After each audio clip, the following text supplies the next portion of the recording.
boleh mudah insyaAllah. Bismillahirrahmanirrahim. Assalamualaikum warahmatullahi wabarakatuh. Alhamdulillahirabbil alamin.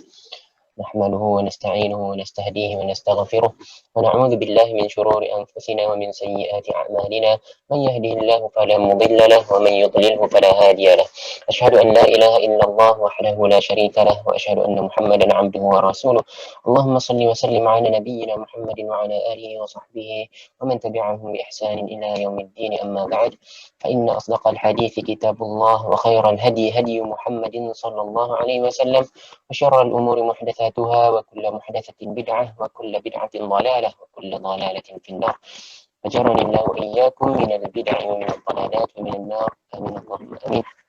Alhamdulillahirabbil Kita bersyukur pada Allah Subhanahu wa taala. Hari ini kita diberi lagi kesihatan untuk terus datang bersama mendengar hadis Nabi Muhammad sallallahu alaihi wasallam melalui pembelajaran kita dengan kitab Bulughul Maram.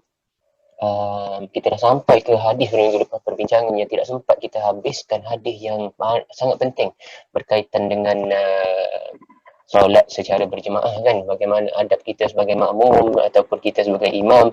Nabi Muhammad SAW cukup menekankan seorang makmum supaya dia mengikut imamnya, tidak boleh terlampau melewati imamnya ataupun mendahului imamnya. Itu adab seorang makmum. Orang yang pengikut, jika ada pemimpin dia harus mengikut, sehingga kan sekiranya kita sebagai makmum pun, kalaulah imam itu kita masuk lewat contohnya, kalaulah imam itu dah masuk ke rakaat kedua, kita masih lagi rakaat pertama dan imam akan duduk untuk tahiyat pertama, sedangkan kita masih lagi dalam keadaan tahiyat rakaat pertama, yang mana tidak ada tahiyat awal lagi pada rakaat pertama. Pada waktu itu pun Allah Subhanahu wa taala serta Nabi Muhammad sallallahu alaihi wasallam mengajar kita, kamu kena duduk sebab kamu ada imam, walaupun pada rakaat pertama sebenarnya tidak ada tahiyat awal. Lepas tu yang sepatutnya kita tahiyat awal pada rakaat kedua kita, tetapi disebabkan kita mengikut imam, Nabi mengajar kita tinggal tahiyat awal itu dan ikut imam. Imam dah rakaat ketiga tidak ada tahiyat awal baginya, maka tinggalkan yang kamu sepatutnya tahiyat awal, bangun mengikut imam.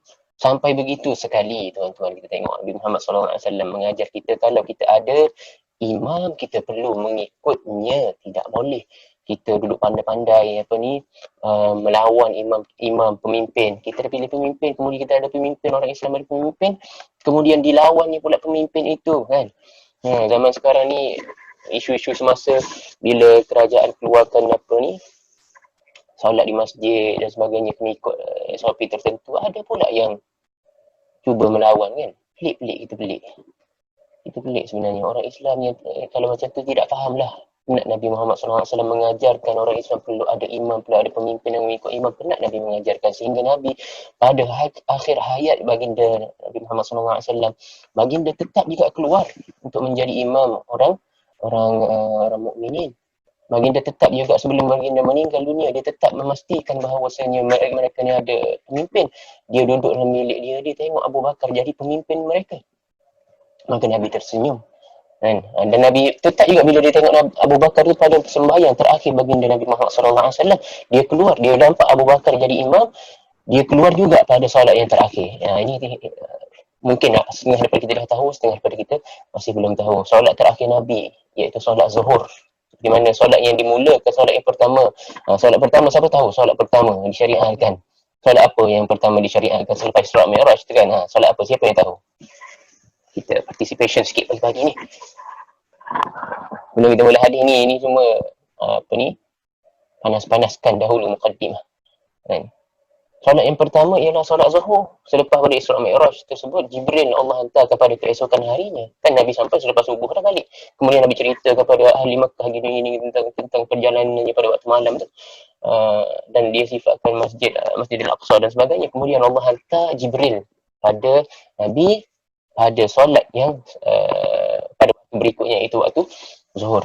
Begitulah solat yang terakhir Nabi sembahyang bersama jemaah adalah pada waktu zuhur juga. Abu Bakar dah jadi imam, Nabi datang sebelah kiri Abu Bakar, kita akan jumpa hadis nanti. Dan Nabi Muhammad SAW menjadi imam, Abu Bakar pun ikut Nabi Muhammad SAW dan diikuti oleh kaum muslimin. Betapa pentingnya Nabi mengajar kita sebagai orang Islam perlu mengikut pemimpin, walaupun pemimpin sakit, pemimpin solat secara duduk, Nabi duduk. Nabi datang solat tu duduk. Pemimpin tak boleh lakukan yang wajib tu, iaitu rukun kan. Tetap juga perlu ikut, ada cara-cara dia. Yang penting nak cakapnya, perlu mengikut kita orang Islam ni, perlu mengikut pemimpin. Tidak ada dalam ajaran Islam memberontak melawan pemimpin Islam, tidak ada. Kalau kita orang Islam tidak hormati pandangan mufti, pandangan apa ni, pemimpin kita yang dah dipilih, nak menasihati tidak mengapa, tak ada masalah menasihati. Ha, melawan, memberontak, menghasut orang lain supaya gini dan sebagainya, itu tidak ada dalam ajaran Islam, walaupun orang itu berserban dan ustaz dan sebagainya dipanggil. Tidak ada dalam Islam mengajar untuk melawan pemimpin. Dia perlu menasihati, bukan menghasut orang awam untuk melawan pemimpin. Tak betul macam tu. Orang ni tak faham, tak faham konsep ajaran Nabi Muhammad SAW. Jadinya itu yang kita belajar pada hadis minggu lepas. Kita kembali pada hadis kita sekarang ni, insyaAllah kita share dulu skrin. Harap boleh faham betul pentingnya orang Islam perlu mengikut imam. Okey, kalau ada soalan, isu yang berbangkit apa, sebelum kita mulakan ni, sebelum kita masuk ke hadis dan syarah hadis, boleh tulis dalam ruangan chat kalau malu bertanya. Okey, sekarang ni kita akan share skrin macam biasa. Ini dia pelajaran kita, hadis kita yang minggu ini. Kita ambil hadis ni pada minggu lepas kan, 395 pada versi Arabnya dan 430 pada versi Englishnya. Alhamdulillah. Kalau tak ada soalan, kita terus kepada hadis. Syarahan, kita sambung syarahan hadis. Jadi pada minggu lepas, itulah yang tadi permulaannya kita dah syarahkan. Kemudian kita tengok secara general, kita dah baca habis. Kemudian kita tengok secara generalnya, secara umumnya, hadis ini menunjukkan, jika kita perhatikan daripada awal, Nabi kata sesungguhnya imam itu dijadikan untuk kamu untuk diikut. Maka sekiranya dia bertakbir, kamu bertakbir. Sekiranya jangan kamu bertakbir sehinggalah dia bertakbir. Sekiranya dia rukuk, maka kamu rukuk. Dan jangan kamu rukuk sehinggalah dia rukuk. Sekiranya dia berkata sami Allahu liman hamidah, maka kamu hendaklah berkata Allahumma rabbana lakal hamd. Sekiranya dia telah sujud, maka hendaklah kamu sujud, dan jangan kamu sujud sehinggalah dia selesai sujud. Dan sekiranya dia sembahyang berdiri, maka hendaklah kamu sembahyang berdiri. Sekiranya dia solat duduk, maka hendaklah kamu solat duduk ke semua kamu. Ini yang kita baca pada minggu lepas. Jadi nak tanya di sini, secara generalnya kita nampak Nabi suruh ikut imam pada pergerakan zahir ke pada juga termasuk juga batinnya. Itu pada bacaan lah kalau batin kan, pada bacaan, pada niat. Jadi adakah yang dimaksudkan oleh Nabi Muhammad SAW dalam hadis ni merangkumi perbuatan batin juga? Maknanya kalau imam tak baca Al-Fatihah lagi, kita tak boleh baca Al-Fatihah juga? Atau kalau imam tak baca Subhana Rabbiyal A'la lagi, kita tak boleh baca Subhana Rabbiyal A'la juga? Ataupun kalau imam tu niat zuhur, kalau kita pun kita niat nak semayang, contohnya kita semayang sunat pada waktu tu, kita nak ikut imam niat zuhur, kita niat sunat, boleh ke tak? Adakah termasuk dalam hadis ini perkara-perkara yang disebutkan tadi? Agak-agak termasuk ke tak? Abang-abang dan akak semua, kalau ikutkan secara general, ikut dah baca tadi hadis secara general kan, dah baca makna dia tadi. Kalau ikutkan, ada ke tak makna-makna dalam hadis ni menyebutkan perlu ikut zahir dan batin, ataupun batin sahaja ke, ataupun zahir sahaja ke? Anonymous kata termasuk sekali zahir dan batin. Ni maknanya kan, masuk sekali. Ada tak jawapan lain? Masya Allah, ni bagus. Termasuk sekali. Okey, tak ada jawapan lain. Kita terpaksa kena kira 1, 2, 3. Zahir sahaja, namanya zahir sahaja. Kira 1, 2, 3 sebab masa kan. Kena cepat ni masa. Masa tidak menunggu kita ada 40 minit sahaja, dan kita akan cuba sedaya mungkin untuk mendapat sebanyak-banyaknya manfaat. Sebab nak jawapan lain. Okey. Qauli sahaja. Bagus iPhone ni, Masya Allah. Qauli sahaja. Qauli maknanya perkataan sahaja, maknanya zahir sahaja lah tu. Zahir sahaja. Tidak qauli sahaja. Kalau qauli sahaja, tak betul. Kalau qauli sahaja ni maksudnya zahir sahaja lah kan. Sebab qauli ni perkataan tu maksud qauli. Dalam hadis ni tak ada pun perkataan tu, kecuali tak ada pun yang sama. Dia zahir lah tu. Faham zahir ni qauli kan. Qauli maknanya zahir ni. Kalau zahir betul. Kalau qauli tak betul sebab tak ada dalam hadis ni. Jadi itu sahaja kita dapat participationnya. Alhamdulillah. Sekarang ni kita tengok betul ke apa yang kita faham dengan apa yang ada dalam zahir hadis ini. Okey, macam mana kita tengok cara dia? Kita lihat Jawapan dia telah ada pada hadis. Nabi Muhammad SAW apabila dia kata, innama ju'ila al-imam liyutamma bih. Dia bagi dulu pendahuluan. Dia kata sesungguhnya imam itu dijadikan untuk kamu ikut. Jadi, key answer dia pada perkataan ikut. Kan? Pada perkataan ikut. Kemudian Nabi tak biarkan kita begitu sahaja. Ikut dalam bab mana? Nabi pun syarah selepas. Nabi kata apa? Untuk kita mudah faham apa maksud yang diinginkan daripada perkataan ikut, Nabi berkata, sekiranya dia takbir, maka kamu takbir. Boleh nampak tak? Takbir. Kita pergi lagi. Jangan kamu takbir sehinggalah dia takbir. Sekiranya dia rukuk, maka kamu rukuk. Jangan kamu rukuk sehinggalah dia rukuk. Sekiranya dia berkata sami Allah liman hamidah, maka katakanlah Rabbana Allahumma Rabbana lakal hamd. Sekiranya dia sujud, maka kamu sujud. Jangan kamu sujud sehinggalah dia sujud. Sekiranya dia solat berdiri, maka kamu berdiri. Jangan, kalau dia solat duduk, maka kamu semua duduk. Ini semua perbuatan apa ni, tuan-tuan? Kan? Abah-abah kat ni semua perbuatan apa? Nabi nak jelaskan ikut dia pada perbuatan dia yang sahih. Duduk dia, berdiri dia, rukuk dia, sujud dia, sami Allah liman hamidah dia. Kan? Jadi semuanya zahir. Siapa-siapa yang kata perlu mengikut imam dalam niat juga, perlu mengikut imam, kena tunggu juga solat. Kali contoh solat Zuhur tak dengar kan, imam baca solat Zuhur, kita jangan baca lagi Al-Fatihah, kita tunggu dulu. Ada orang yang mengajar macam ni, kita tunggu dulu, kita agak-agak imam dah solat, imam dah habis baca Al-Fatihah, baru kita baca. Tengok baru kita nak Bismillahirrahmanirrahim, faham imam rukuk. Tak betul, tak betul. Tidak ada makna tersebut dalam hadis ini. Hadis ini semuanya menggambarkan orang perlu mengikut imam dalam dalam perbuatan zahirnya. Imam tu baca istiftah ke tak baca ke, kita tak perlu. Kita tak perlu tahu. Imam kamu baca ke tak perlu tanya. Kamu baca tak doa istiftah tadi? Kalau kamu baca, kamu nak baca? Tak perlu. Kamu hanya perlu ikut imam pada perbuatan yang zahir. Niat kamu tidak ada masalah. Sebab itulah kalau kita ingat hadis, hadis Nabi yang sebelum ni, yang Nabi panggil dua orang, ingat tak yang duduk kat belakang tu? Yang duduk kat belakang, kemudian sudah Nabi sembahyang, solat subuh, Nabi panggil dia orang. Kenapa kamu tak solat? Kan Nabi tanya dia orang. Kemudian Nabi jawab, apabila mereka kata kami dah solat di rumah kami, maka Nabi jawab, Nabi kata apa? Nabi kata, sekiranya kamu dah solat di rumah kamu pun, kalau kamu datang ke masjid, sempat lagi imam masih solat, maka kamu solat bersama imam. Jadi kalau Nabi suruh solat bersama imam, Nabi dah tahu mereka berdua ni dah selesaikan solat fardu. Jadi jika mereka berdua solat sekali lagi, adakah solat itu solat fardu sekali lagi? Tidak, mana boleh kita buat solat fardu dua kali. Dan Nabi tahu setahu-tahunya bahawa solat tersebut jadi sunat. Sebab Nabi sendiri berkata, dalam hadis yang tersebut, dalam hadis tu Nabi kata di belakang, kalau abang kakak masih ingat lagi, Nabi kata, dan solat kamu akan jadi solat sunat. Maknanya Nabi tahu dia ni akan niat untuk solat sunat mengikut imam yang sedang solat fardu. Jadi boleh ke tak tu?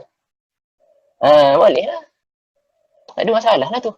Itu menunjukkan hadis ni juga telah menyokong pendapat ataupun ilmu yang ulama kata bahawasanya tidak ada orang panggil beza ataupun tidak ada masalah ataupun isu sekalipun yang timbul sekiranya berbeza niat antara makmum dan imam. Sejelas-jelasnya awak nak solat sunat bersama imam yang solat fardu, tidak ada masalah. Bahkan Muaz bin Jabal sendiri, apabila dia sembahyang bersama Nabi Muhammad SAW solat isyak, kemudian dia balik kepada kaum dia, kerana dia ni orang yang paling hebat bacaannya, ilmunya, kan, dia diangkat menjadi imam. Dia balik kepada kaum dia setelah dia dah sembahyang bersama Nabi solat isyak sebagai makmum lah. Kemudian dia balik, kaum dia angkat dia jadi imam, so dia jadi imam, dia solat isyak pula. Jadi Muaz solat apa tu? Solat sunat. Sebab dia dah solat fardu isyak tadi di masjid Nabi bersama Nabi. Kemudian dia balik kepada kaum dia solat sekali lagi. Jadi bagi Muaz solat itu solat sunat. Tetapi bagi kaum dia solat apa? Solat fardu.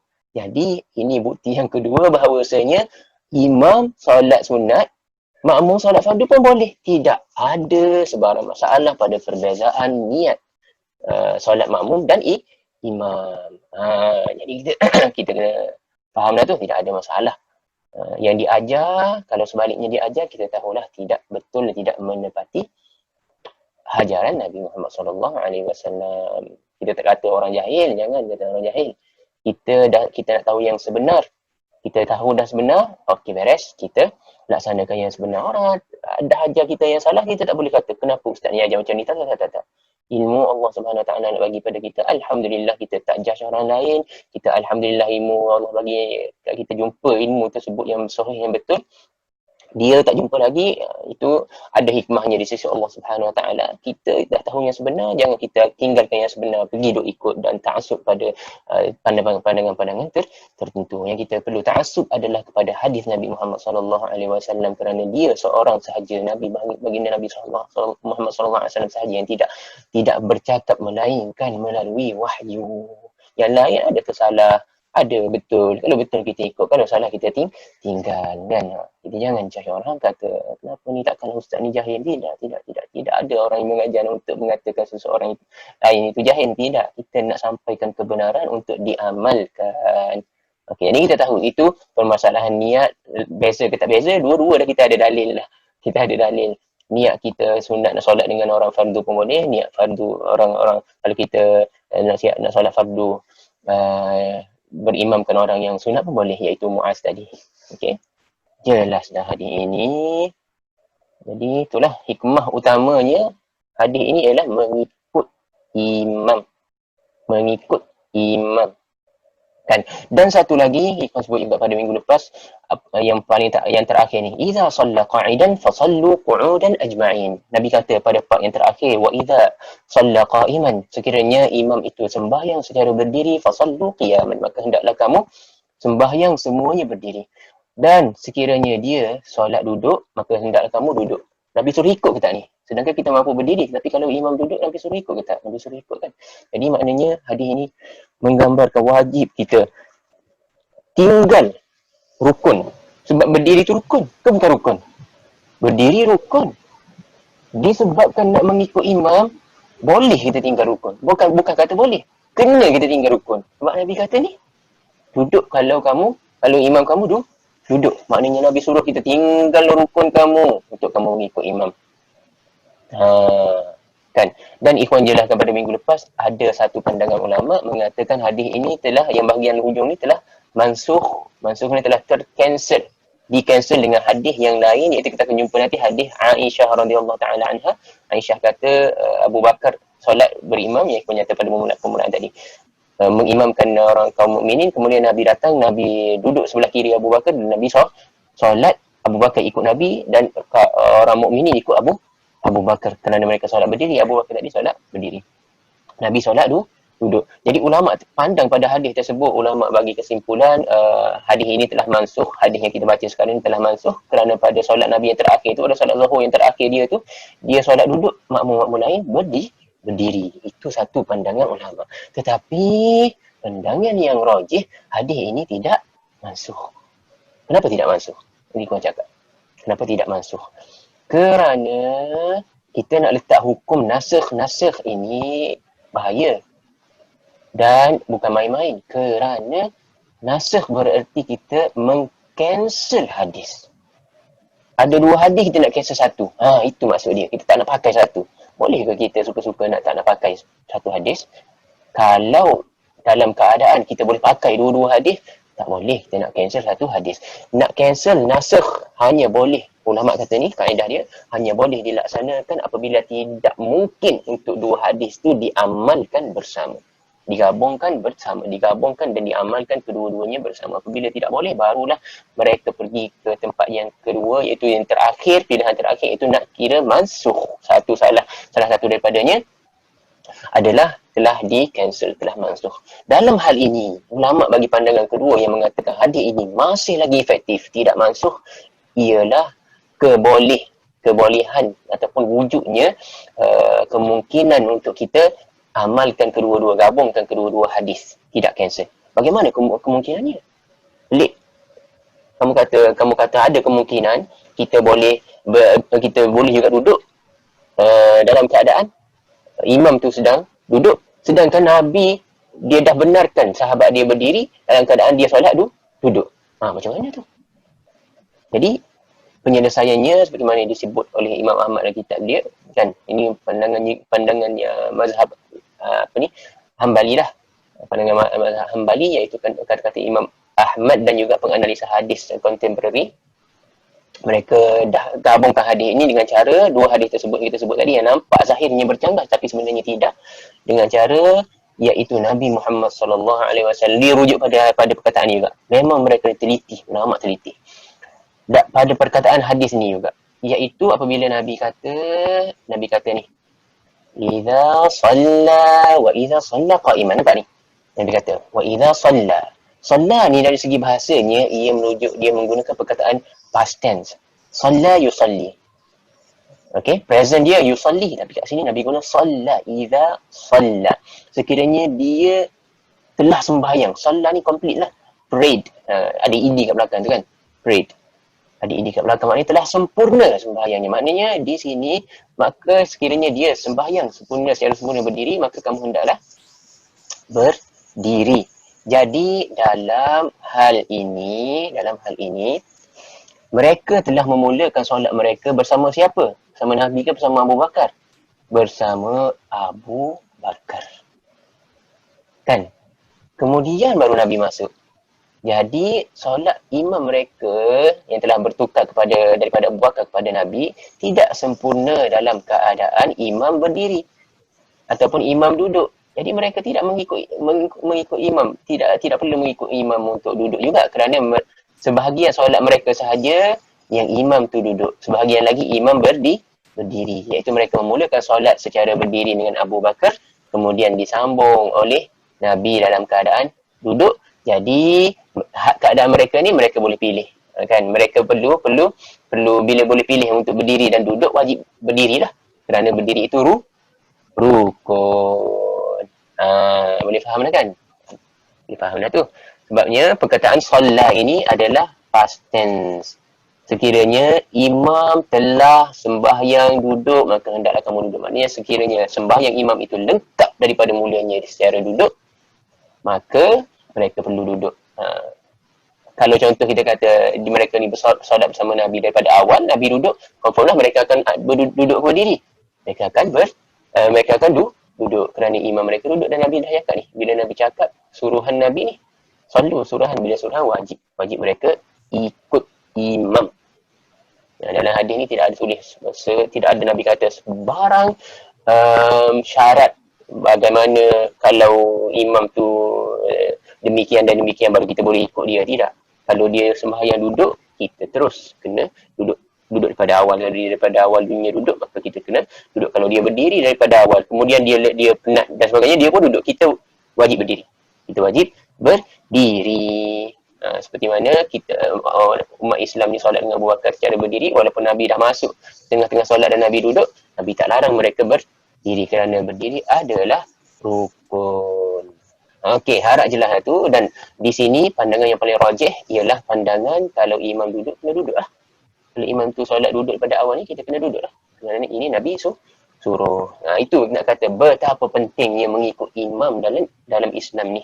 Betapa pentingnya mengikut imam. Okey, ada apa-apa yang korang terlupa kan sebelum kita pergi ke hadis seterusnya? Kalau ada, sila tulis dalam chat. Kalau ada apa benda yang korang terlupa dan sebagainya. Okey. Kemudian kita pergi ke hadis yang lain, kita ada satu lagi. Tentang apa ni? Kan kau cakap tadi, perbezaan antara solat ataupun niat solat makmum dan imam itu tidak ada masalah. Tapi timbul juga masalah. Kalau contohnya imam tu solat maghrib, kita nak solat isyak. Berlaku tak benda ni?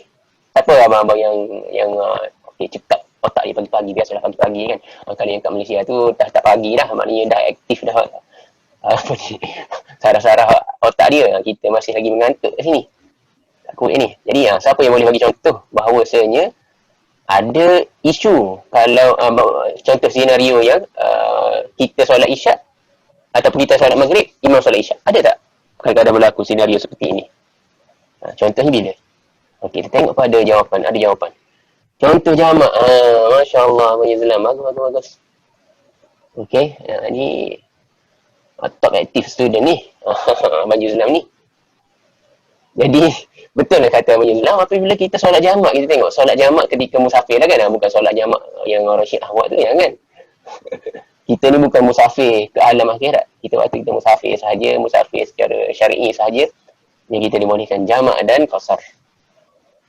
Okey, selain pada sakit lah, kalau sakit boleh jamak juga, dan ada keadaan tertentu.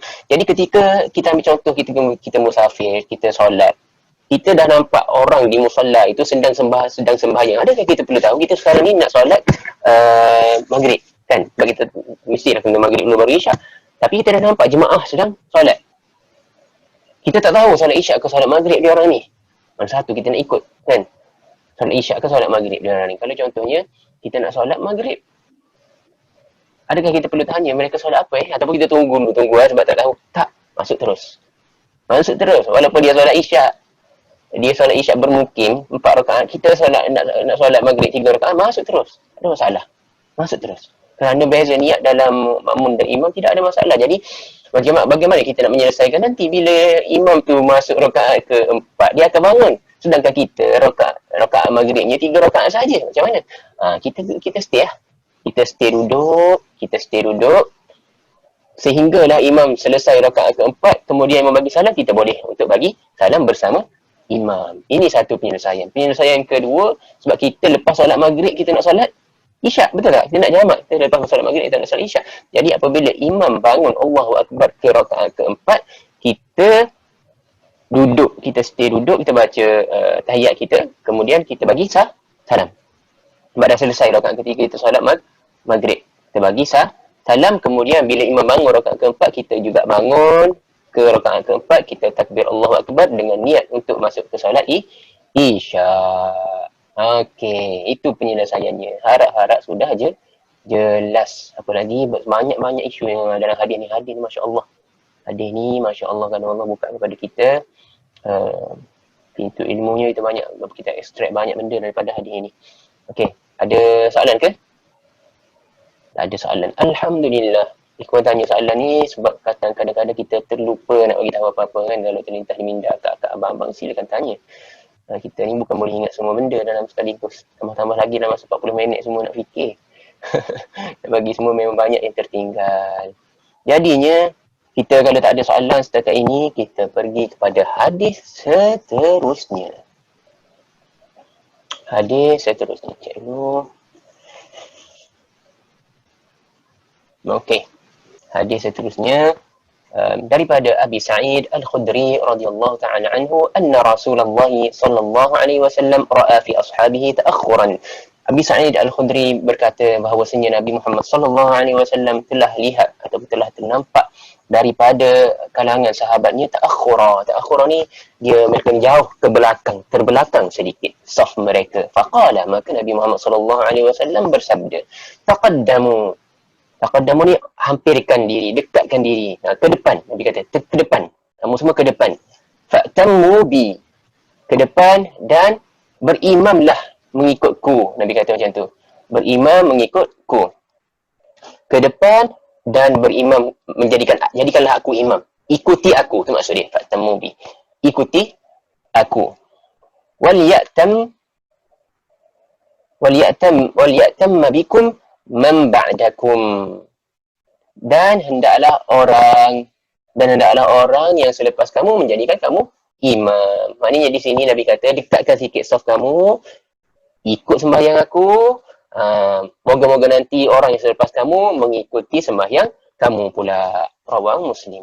Itu maksud dia. Jelas memberi makna Nabi nak ajar ni kepada sahabat. Bagaimana cara Nabi ajar?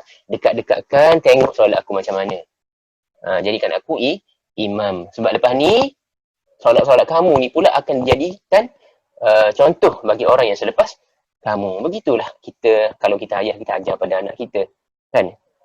Kalau kita imam, kita ajar pada makmum-makmum kita. Kalau kita orang yang berilmu, kita ajar pada mereka, kepada orang-orang yang masyarakat kita, benda yang betul. Cara solat Nabi yang sebenar dan sebagainya. Kita kena tuntut ilmu dulu lah. Kan? Kebanyakan orang ni, bukan kebanyakan, kita kata ramai lah, tak boleh sebut kebanyakan, tak hijau pula nanti. Ramai orangnya, dia ni, yalah, bukan semua imam pun berilmu. Itu yang bahaya. Kita nak ajar pada orang apa semua, kita cari ilmu sikit-sikit. Dulu tak apa, rasakan ilmu tu sahih. Ajar kepada orang benda yang kita yakin datang pada Nabi Muhammad SAW. Okey, ada satu permasalahan sebelum kita pergi ke hadis seterusnya, sebelum ikhwan lupa. Satu permasalahan yang penting sekali, kita undur balik. Dia tak teringat, Alhamdulillah. Satu permasalahan yang penting. Kan tadi orang sebut, Nabi dia nak tunjuk pada kita betapa pentingnya mengikut imam. Ada isu di sini. Setengah-setengah orang dia kata, kan kita yang belajar ni kan, kita yang belajar, Hadis sebelum ni betul kita dah belajar apa yang ikut halaqah masa dekat rumah Cik Yunus dulu di Kuwait ni, kita ada sampai pada hadis yang menyebut bahawasanya solat doa kunut pada solat fajar itu tidak ada sebenarnya dalam uh, kepaduan solat fajar. Sedangkan kekeliruan berlaku yang sebenarnya kekeliruan berlaku solat kunut itu diajar kepada Ibnu Umar, Nabi ajar kepada Ibnu Umar, ikhwan sebelum itu silap antara Ibnu Umar dan Ibnu Abbas. Dia Nabi ajarkan doa Allahumma hadini fiman hadait itu supaya dibacakan oleh bukan Ibnu Umar, Al-Hasan. Al-Hasan ke Ibnu Umar? Ibnu Umar tak silap. Ikhwan rasa Ibnu Umar kalau ikhwan tak silap. Yang sebelum ni ikhwan confuse kata Al-Hasan kan. Allah alam tak ingat. Tak ni confuse. Yang penting antara itulah dia bukan Ibnu Abbas tetapi antara Al-Hasan dengan Ibnu Umar. Nabi ajar kepada dia supaya dibacakan Allahumma hadini fiman hadait wa'afini fiman afait, doa yang kita baca dalam masyarakat kita baca dalam kunut subuh lah, yang dijadikan mazhab Imam Syafi'i itu. Imam Syafi'i menggunakan dalil itu juga, yang mana Nabi Muhammad SAW tidak berkunut sehinggalah akhir hayatnya tidak berhenti kan. Itu sebenarnya hadis yang kunut nazilah. Kemudian Allah madini pula kunut witir. Jadi kita tahu yang rajihnya solat subuh tidak ada kunut. Jadi kalaulah imam kita di masjid, kita kena ikut imam. Kita dianjurkan pergi solat di masjid subuh. Subuh lah solat yang paling banyak pahalanya kalau kita lakukan secara berjemaah, seolah-olah kita ni sembahyang sepanjang malam walaupun malam tu kita tidur. Yang mulai sepanjang malam kalau solat berjemaah. Kemudian Allah bagi pula, Allah jaga fi zimmatillah, orang yang solat subuh berjemaah di masjid ni Allah jaga dia di dalam perlindungan Allah Subhanahu Wa Taala. Orang yang kacau daripada hari itu, buat zalim pada hari itu, Allah janjikan azab yang besar pada hari kiamat bagi mereka. Jadi solat subuh penting, kita nak kena pergi sembahyang bersama imam. Apakah penyelesaiannya kalau imam kita, kalau kita dah faham kunut itu tidak ada, kemudian imam kita berkunut kan? Bahkan ada ulama kata kunut subuh bid'ah kan. Okey, kalau kita tahu benda tu tak ada, tak kisahlah bid'ah ke tak bid'ah ke, dulu kita tak nak buat yang Nabi tak buat macam tu. Kita nak ikut yang kita yakin ajaran Nabi Muhammad SAW yang sebenar. Imam Syafi'i pun dia kata sekiranya datang hadis yang sahih, maka itulah madhab aku. Imam Syafi'i ni dia hidup zaman sebelum Bukhari dan Muslim, sebelum dikumpulkan hadis-hadis yang sahih dan tak sahih ke apa, dia sebelum Bukhari dan Muslim kumpul lagi dia hidup. Waktu dia wafat tu 204, kalau tak silap aku, waktu Imam Syafi'i wafat adalah tahun 204. Imam Bukhari baru sahaja berumur 10 tahun. Jadi kita kena faham kat situ. Jadi sebab itulah Imam Syafi'i ni dia berhati-hati, dia kata sebab dia tahu bukan semua hadis dia dapat dan bukan semua hadis yang dia anggap sahih betul-betul sahih. Dia kata awal-awal kan, iza sahhal hadis fa huwa madhhabi. Dia kata pada orang, kalau betul datang kepada kamu satu hadis yang telah diketahui sahih, maka itu ketahuilah itu juga adalah mazhab aku. Maknanya dia tukar mazhab dia pada hadis yang sahih. Sekarang kita dah tahu hadis yang sahih apa. Tapi imam kita tu dia anggap solat kunut subuh tu adalah sunat ab'ad juga, perlu buat. Maknanya kalau tinggal tak boleh, kena sujud sahwi. Imam kita faham macam tu kan, ilmu dia setakat tu. Dia anggap benda tu wajib.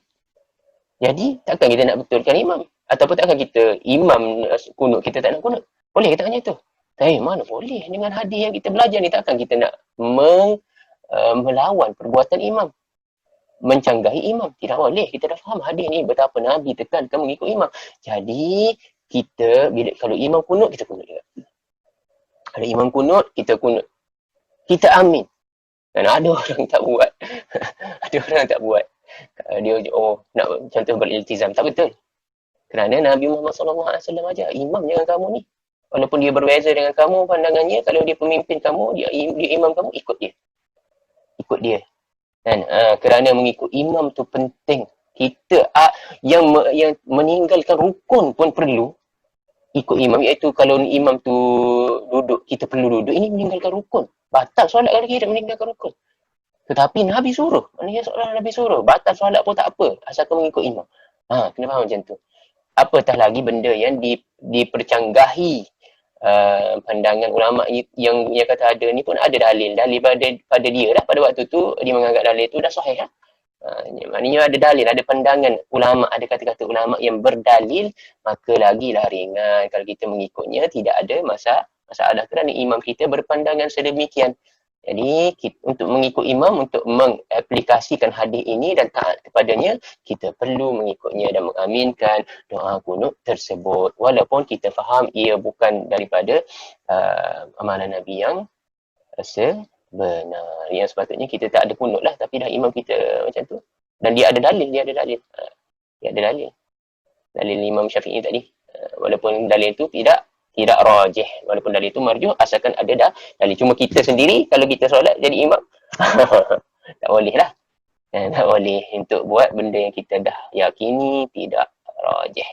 Jadi ada soalan tadi nampak, kita tengok sekarang ni ada lagi 3 minit. Kalau ada soalan silakan bertanya, kita nak tutup dah ni, InsyaAllah, untuk kita bagi ruang kepada kita bersiap sedia untuk solat Jumaat. Minggu lepas tersilap cakap solat Isyak.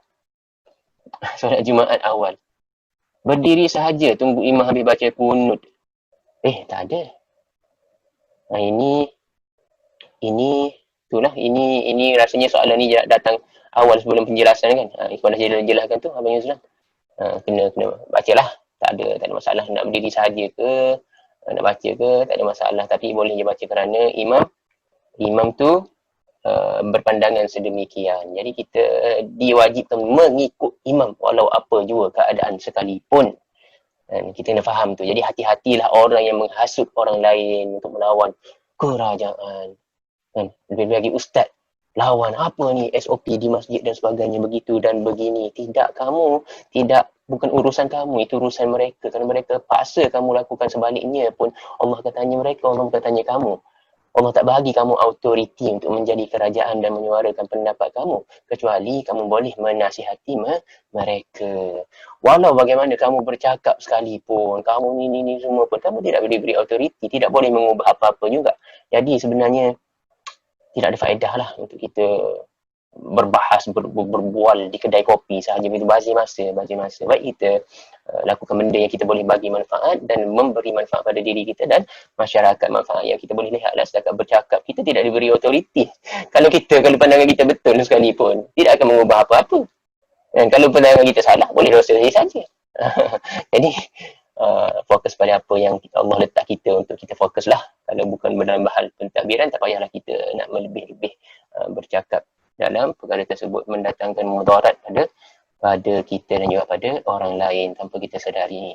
Okey, jadi kalau ada soalan boleh ini, kalau tak ada kita berhenti di sini dahulu. InsyaAllah kita sambung pada minggu hadapan pula dengan hadis seterusnya daripada Zaid bin Thabit. Kita ada kurang pada seminit lagi, kita tutup lah. InsyaAllah kita harapkan apa yang kita bincangkan di sini menjadi hujah kepada kita dan mendapat pahala disebabkannya masa yang kita ni sebagai panggil pelaburan kita untuk akhirat, dan kita harap tidak menjadi hujah ke atas diri kita dan memberi dosa kepada kita kerana tidak mengikut apa yang tidak kita tahu kebenaran. Subhanakallahumma wa bihamdika, nashhadu an la ilaha illa anta, nastaghfiruka wa natubu ilaik. Assalamualaikum warahmatullahi wabarakatuh. Terima kasih kepada kakak semua yang menghadirkan diri dan abang-abang. Jumpa lagi pada minggu hadapan insya-Allah. Wa iyyakum. Okey, mana stop share?